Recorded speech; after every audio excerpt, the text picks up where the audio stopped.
Question 19. Historian. The Land Party achieved its only national victory in Banastraia in 1935.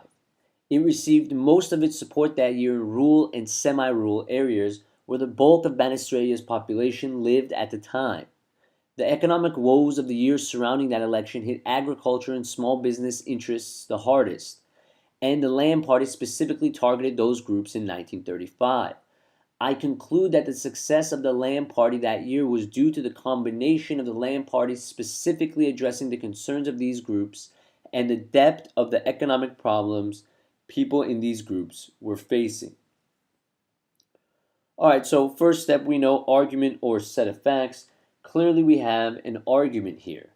And our conclusion is, I conclude that the success of the Land Party that year, what year was that? 1935, was due to the combination of the Land Parties specifically addressing the concerns of these groups and the depth of the economic problems people in these groups were facing. And how do we know that? Well, the Land Party achieved its only national victory in 1935, and it received most of its support that year in rural and semi-rural areas, and the economic woes of the years surrounding that election hit agriculture and small business interests the hardest, and the Land Party specifically targeted those groups in 1935. So there's our support, and you notice that this is a cause and effect argument. We have an observed effect that this author is trying to explain to us. And what is that observed effect? It is that the Land Party had a national victory in 1935. And the author's proposed cause, we look to the conclusion here, we see that it was a combination of two things. The Land Party specifically addressing the concerns of these groups, right? So targeting semi-rural and rural areas, and the depth of the economic problems the people in these groups were facing. So now that we have the structure of the passage clear, we've broken down the argument, we'll proceed to the question stem. Each one of the following, if true, strengthens the historian's argument except. So you notice strengthens, but except. So now we have a bizarro strengthen question. So now our four incorrect answer choices are going to strengthen the argument, whereas our correct answer does not strengthen. So, keeping that in mind, we turn our attention to A. In preceding elections, the Land Party made no attempt to address the interests of economically distressed urban groups. Does that strengthen? Well, it's a very popular answer choice for students to eliminate because they think that it does strengthen it. By showing where we didn't have the cause of them targeting these groups, we didn't have the effect where they didn't win because this was their only national victory in 1935.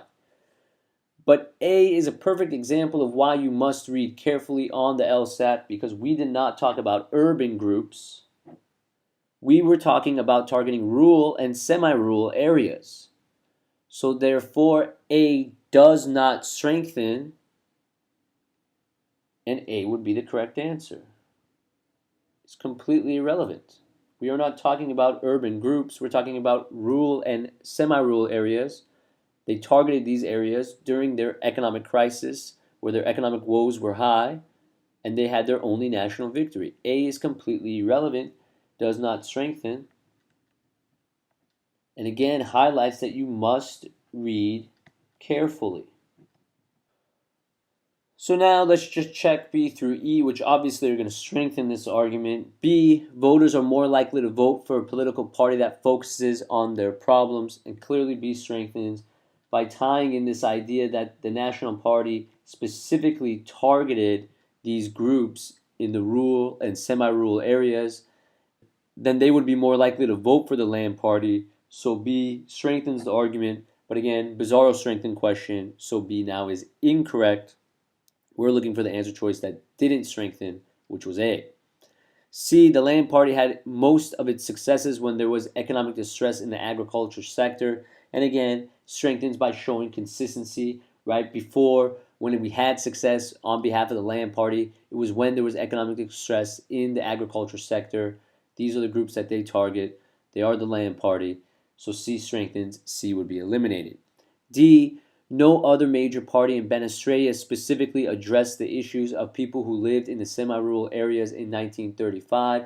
And you notice that also strengthens it, because if that was the cause, specifically addressing the issues of the people who lived in the semi-rural areas, well, it strengthens the argument that no other party did this in 1935. So it strengthens that that's why the Land Party won. So D is out.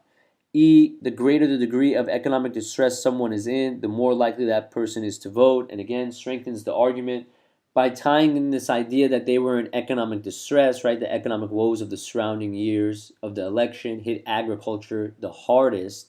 So tying that into this idea of the Land Party winning a national election, well, they're more likely to vote when they're in economic distress. So E does strengthen, and E would be eliminated. So here you see a bizarro strengthen where we're looking for the opposite now. The correct answer does not strengthen, whereas the four incorrect answer choices here, B, C, D, and E, did strengthen.